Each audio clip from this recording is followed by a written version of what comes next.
नमस्कार। मैं हूं आपका दोस्त विजय विद्रोही।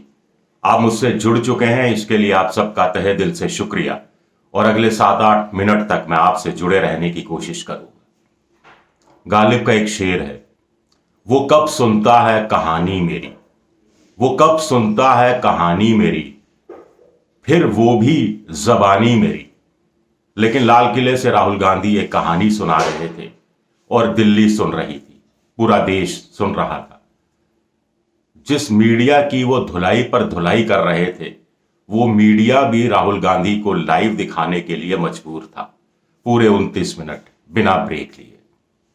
और मुझे लाल किले से 1-1.5 किलोमीटर की दूरी का चांदनी चौक का बल्ली मरान मोहल्ला याद आ रहा था, जहां गालिब हुए थे।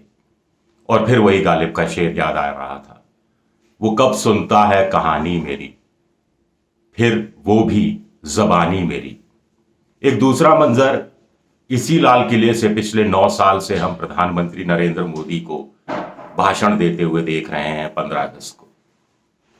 और यही नरेंद्र मोदी थे जो उन्होंने 2013 में गुजरात में एक जगह पर एक नकली लाल किला बनाया था, लाल किले की रिप्लिका बनाई थी, आपको याद होगा वो दृश्य।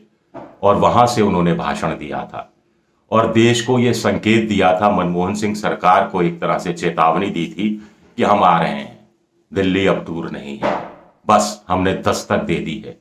ये लाल किले का रिप्लिका नकली लाल किला आज है और अगले साल असली लाल किला होगा।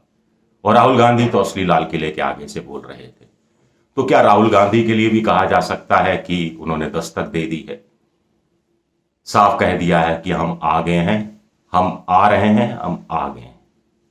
आगे बढ़ने से पहले मैं बिल्कुल साफ कर दूं कि मैं राहुल गांधी जी का बिल्कुल भी समर्थक नहीं हूं। मैं नरेंद्र मोदी जी का भी बिल्कुल भी समर्थक नहीं हूं। मैं अरविंद केजरीवाल जी का भी बिल्कुल भी समर्थक नहीं हूं। मैं सिर्फ राजनीति को पहचानने की कोशिश करता हूं, देश की नब्ज को पकड़ने की कोशिश करता हूं। और मुझे लग रहा है कि चीजें कुछ बदलती सी दिखती हैं, एक अकुलाहट सी दिखती है, बेचैनी सी दिखती है। एक शांत तालाब में राहुल गांधी ने एक पत्थर फेंका है तो लहरें उठ रही हैं। बीजेपी के नेता लहरें गिनने में लगे हैं और राहुल गांधी एक और पत्थर उछालने की फिराक में है। दुष्यंत कुमार का शेर, कौन कहता है कि आसमां में सुराख नहीं हो सकता, एक पत्थर तो तबीयत से उछालो यारो। तो पत्थर तो तबीयत से उछलेंगे, कितने लोग सियासी रूप से इससे आहत होंगे ये देखना दिलचस्प रहेगा। लेकिन आगे की लड़ाई क्या, आगे की कहानी क्या।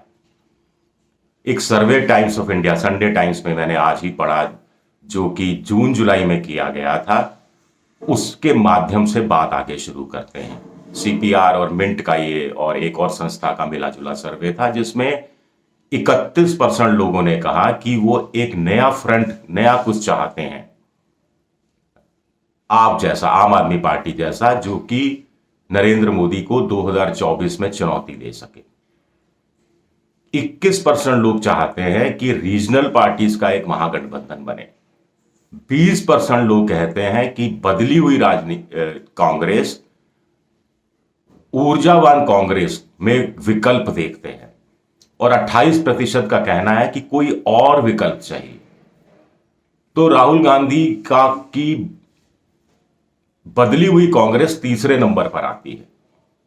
लेकिन 28% वो लोग हैं जिनके मन में एक धुंधली सी तस्वीर है, या वो तस्वीर बनाने की कोशिश कर रहे हैं। और ऐसे लोगों में वो मजदूर, किसान, आदिवासी, दलित, बेरोजगार युवा, महिलाएं सब शामिल हैं, जिनसे पिछले 3000 किलोमीटर की यात्रा के दौरान लाखों की संख्या में राहुल गांधी मिल चुके हैं, उनकी बातें सुन चुके हैं। तो राहुल गांधी को क्या करना चाहिए? 4 बातें हम कहेंगे। मेरे हिसाब से राहुल गांधी का अगला कदम, रीजनल पार्टीज का अगला कदम, अरविंद केजरीवाल का अगला कदम और बीजेपी का अगला कदम। तो राहुल गांधी को क्या करना चाहिए? राहुल गांधी को 28% लोगों के दिल में क्या है ये पकड़ना है। और ये काम सिर्फ राहुल गांधी कर सकते हैं, क्योंकि वो सड़क पर हैं, पिछले करीब 110 दिनों से सड़क पर हैं और अगले 40 दिन तक, 25 दिन तक और सड़क पर रहने वाले हैं। उनसे बेहतर कोई नहीं समझ पाया, पर समझ सकता। और अगर वो नहीं समझ पाए तो भारत जोड़ो यात्रा निकालना फजूल जाएगा। दूसरा फॉलो अप जरूरी है।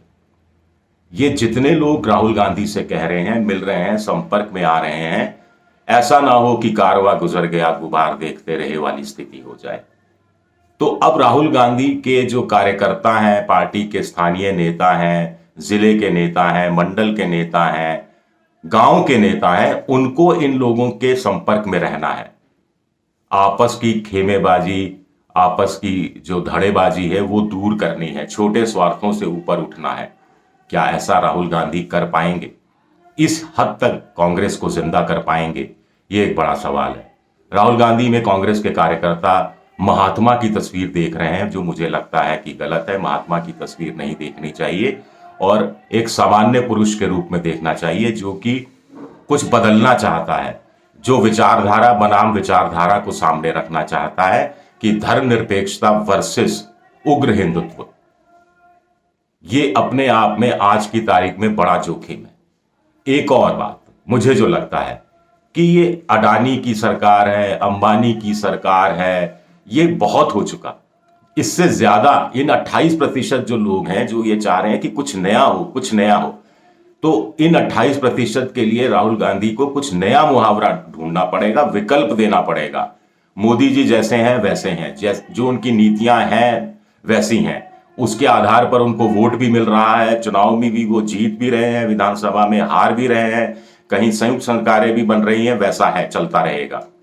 लेकिन राहुल गांधी को तो विकल्प देना है, जैसा कि 2019 के लोकसभा चुनाव से पहले उन्होंने न्याय योजना का एक विकल्प दिया था, जिसे जनता ने नामंजूर कर दिया था। लेकिन अब क्या नए सिरे से न्याय को सामने रखा जा सकता है, जिसमें यह कहा गया था कि देश की 20% सबसे गरीब आबादी को 6,000 रुपए प्रति माह यानी 72,000 रुपया साल का मिलेगा, यूनिवर्सल बेसिक इनकम जैसी कोई बात। देखना पड़ेगा, सोचते हैं, राहुल गांधी को सोचना है, मुझे नहीं। रीजनल पार्टी का सवाल है तो राहुल गांधी ने 18 रीजनल पार्टी के लोगों को, 18 रीजनल पार्टीज को अपने हाथ से खत लिखा, 158 सांसदों को खत लिखा कि आइए बैठते हैं, बात करते हैं, मिलते हैं, आपस में चर्चा करते हैं। हो सकता है आप मुझसे सहमत नहीं हो सकता है मैं आपसे सहमत नहीं हूं, लेकिन सहमति असहमति के दौर से ऊपर उठकर बात करते हैं। और कुछ 8-10 सांसद विभिन्न विपक्षी पार्टियों के लाल किले की रैली पर भी पहुंचे, ये भी हमने देखा है। तो ये क्या रीजनल पार्टी के हिसाब से एक पॉजिटिव संकेत हो सकता है कि वो साथ हैं? क्योंकि हिमाचल के चुनाव ने दिखा दिया है कि अगर आप स्ट्रांग हैं, मजबूत विकेट पर खड़े हैं और आप बीजेपी को हरा सकते हैं। गुजरात और गोवा ने दिखा दिया है कि अगर विपक्ष बिखरा हुआ है तो आप किसी सूरत में बीजेपी को नहीं हरा सकते। अगर आपके पास क्षेत्रीय नेता हैं, ममता बनर्जी जैसे, केसीआर जैसे, जगनमोहन रेड्डी जैसे, स्टालिन जैसे और नवीन पटनायक जैसे, जिनकी मजबूत आधार है, मजबूत जमीन है, तो आप विधानसभा चुनाव में बीजेपी को हरा सकते हैं, हराने की क्षमता रखते हैं। अरविंद केजरीवाल जी चुप्पी साधे हुए हैं, लेकिन अरविंद केजरीवाल को कम से कम एक चीज समझनी चाहिए कि अगर ये दिल्ली की रैली राहुल गांधी की एमसीडी चुनाव से ठीक 2-4 दिन पहले हुई होती तो एमसीडी का मेयर शायद अरविंद केजरीवाल की पार्टी का नहीं होता। अपने आप में एक संकेत है। जहां तक बीजेपी की बात है तो मुझे लगता है कि भारत जोड़ो यात्रा की कुछ हल्की फुल्की खामियों को आधार बनाकर प्रेस कॉन्फ्रेंस करना ये उतना ही फिजूल है जितना कि राहुल गांधी का हर बार अपने भाषण में अडानी अंबानी की सरकार कहना फिजूल है, मुझे ऐसा लगता है। दूसरी बात यह है कि भारत जोड़ो यात्रा को कोरोना की आड़ में अब रोकने की या दबाव डालने की या माहौल बनाने की कोशिश नहीं होनी चाहिए। राहुल गांधी की टी शर्ट की कीमत भी कोई आधार नहीं होना चाहिए, या जूते के जो फीते किसने बांध दिए या किसने नहीं बांधे, इसका भी कोई मतलब नहीं है। यहां तक कि टुकड़े टुकड़े गैंग के लोग शामिल हैं।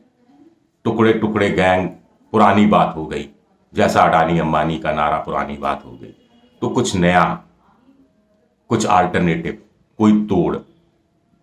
खैर, इस समय राहुल गांधी की बात हो रही है तो राहुल गांधी की बात पर ही हम अपनी बात को खत्म करना चाहेंगे। वीडियो थोड़ा लंबा भी होता जा रहा है कि अब आगे क्या।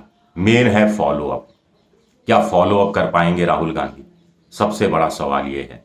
और वो जो 28% की मैं बार बार बात कर रहा हूं, उसके दिमाग में क्या है, उसको पकड़ पाएंगे क्या? हो सकता है प्रधानमंत्री नरेंद्र मोदी और अमित शाह की नजर भी उस 28% पर हो कि आखिर इनके दिमाग में क्या है, आखिर हम पर ये भरोसा क्यों नहीं करना चाह रहे, आखिर क्या कुछ नया चाहते हैं जो हम दे सकते हैं, जो राहुल गांधी नहीं दे सकते, केजरीवाल नहीं दे सकते, रीजनल पार्टियां नहीं दे सकती, तीसरा मोर्चा चौथा मोर्चा नहीं दे सकता, दूसरा मोर्चा नहीं दे सकता, जो हम दे सकते हैं। इतना दिया है, इतना और कर देंगे। अपने आप में ये भी एक बड़ा सवाल उठता है। गालिब के शेर से ही शुरुआत की थी तो गालिब के शेर से ही खत्म करते हैं। सुना था गालिब के उड़ेंगे पुर्जे। ये इस संदर्भ में है कि बीजेपी को लग रहा था कि उत्तर भारत हिंदी बेल्ट में भारत जोड़ो यात्रा आएगी तो फुस हो जाएगी। ऐसा होता दिख नहीं रहा।